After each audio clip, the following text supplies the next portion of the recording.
En août 2018, Christopher Watts, un homme au visage souriant et père de famille apparemment modèle, a commis un crime inimaginable. Chris vivait dans une belle maison, à Frederick, dans le Colorado, avec sa femme Shannan, enceinte de leur troisième enfant, et leurs deux petites filles, Bella, 4 ans, et Celeste, 3 ans.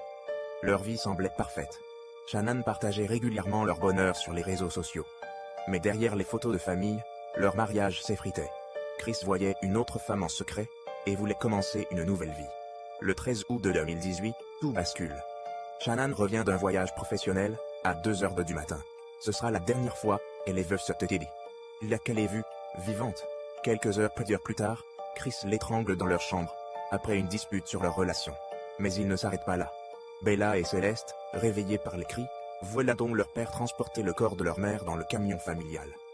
Peu après, il emmène les petites filles, et le cadavre de Shannan, dans un site pétrolier, isolé, où il travaille. Là-bas, il étouffe les deux enfants de ses propres mains. Même.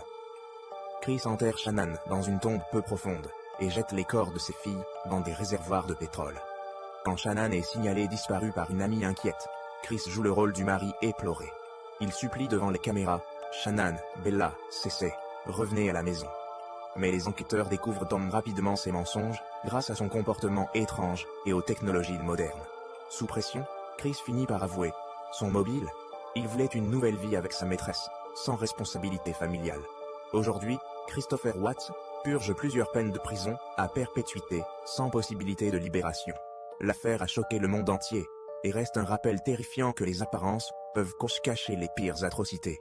Et toi, savais-tu que cette histoire était vraie? Quelles sont tes pensées sur cette affaire glaçante?